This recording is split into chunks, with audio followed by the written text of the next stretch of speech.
effectivement une prise d'intelligence, une prise de courant intelligence, qui communique avec la borne par un protocole radio, donc du Zigbee, et qui vient contrôler, en l'occurrence, c'est une lampe. Donc là, si je l'allume, voilà, on peut allumer une lampe à distance. Je reconnais que c'est pas très probant, mais on peut imaginer que c'est un convecteur qui se trouve dans la chambre de bébé, ou un ventilateur qui est à l'autre bout de la pièce, ou même l'éclairage ambiant de toute une pièce, pour que quand le film démarre, on diminue la luminosité ambiante et puis... Des volets roulants. Ou des volets roulants, tout à fait. Après, les possibilités sont quasiment infinies. On a un autre capteur qui est le capteur de température. Donc là, il est à 25. Et il embarque en même temps un capteur de mouvement. Donc c'est un capteur basé sur une MEMS, et ce qui permet, quand il est placé sur une porte, par exemple, de détecter que la porte est en mouvement. Et donc à ce moment-là, ça vient afficher une alerte sur la télé, et également une alerte sur l'iPad, puisque l'iPad, l'ordi, vient partager les informations au sein de la MEMS. C'est parce que c'est une plateforme de développement qui est si gros ou... Oui, c'est une plateforme de développement. À côté, vous avez un exemple en fait de plateforme produit, celle-ci, qui est une plateforme développée par un de nos partenaires, Gigabyte, qui a développé une plateforme qui peut partir en production, donc basée sur Orly, en dessous exactement. Et donc ce serait aussi pilotable depuis le web, le contrôle des... Éventuellement, après, si l'opérateur choisit d'ouvrir un accès à l'extérieur, effectivement, on peut imaginer une connexion sécurisée pour venir contrôler ce qui se passe chez soi quand on n'est pas chez soi.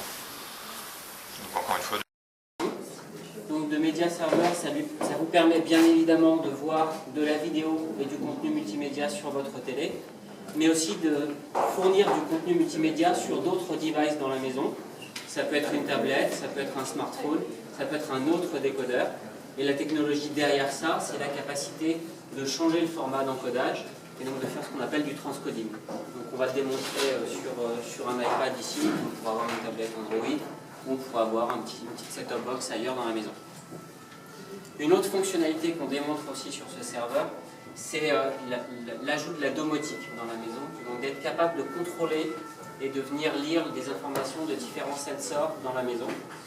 Donc on a pris ici comme exemple la capacité de contrôler une lampe dans la maison, mais ça pourrait être de contrôler une machine à laver pour la démarrer alors qu'on n'est pas à la maison, de pouvoir lire des informations de consommation aussi depuis un site distant.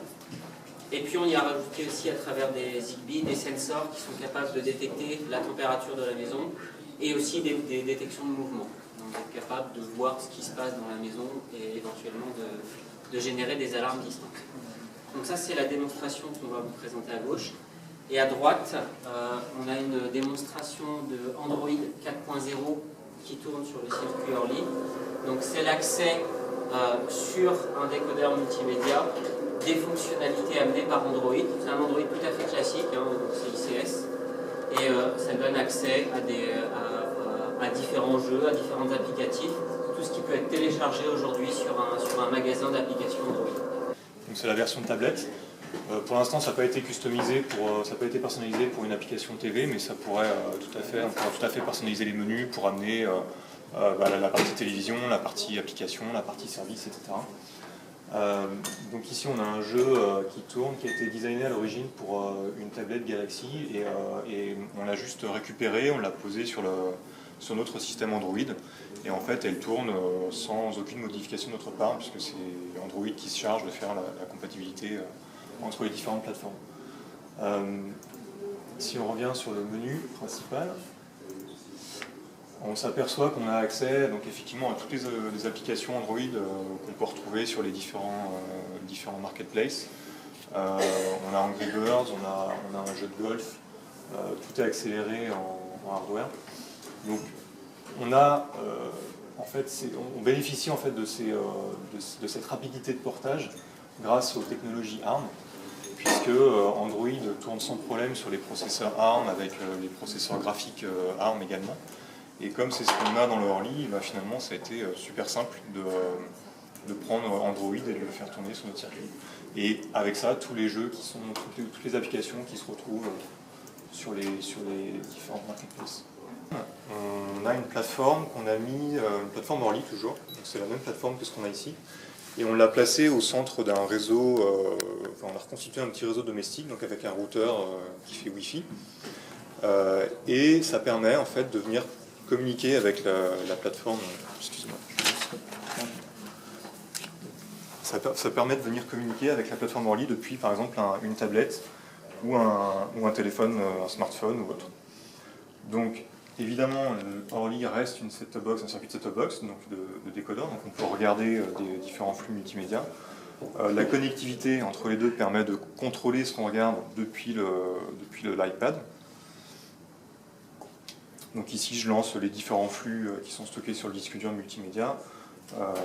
Je les lance directement depuis l'iPad, et ce qui permet d'avoir une super télécommande en quelque sorte. La deuxième fonctionnalité, c'est ce qu'on appelle le place shifting. Donc c'est si on est en train de regarder un contenu et qu'on veut bouger dans la maison, aller dans la cuisine, surveiller la cuisson ou autre, on peut demander à la plateforme d'envoyer le contenu directement sur l'iPad. Et donc ce que va faire la plateforme dans ces cas-là, c'est qu'il va décoder le contenu, il va le retailler pour l'adapter au périphérique qu'on a en face, et il va le réencoder en fait en un standard de télévision classique, donc du H.264, pour l'afficher sur l'iPad. Bon, ici j'ai pris un contenu différent pour la démo, mais on aurait pu prendre le même contenu.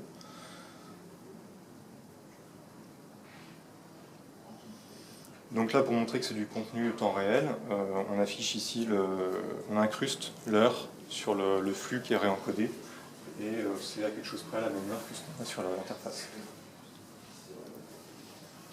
Orly permet de décoder, comme l'a mentionné Philippe et Stéphane, permet de décoder 4 flux, donc Full HD, de très haute définition. Et sur ces 4 flux, il peut les réencoder dans une qualité un peu inférieure, donc du 720p, en temps réel. Ce qui permet de servir potentiellement, en admettant qu'on ne regarde rien sur l'écran principal, on pourrait servir 4 périphériques mobiles dans la maison.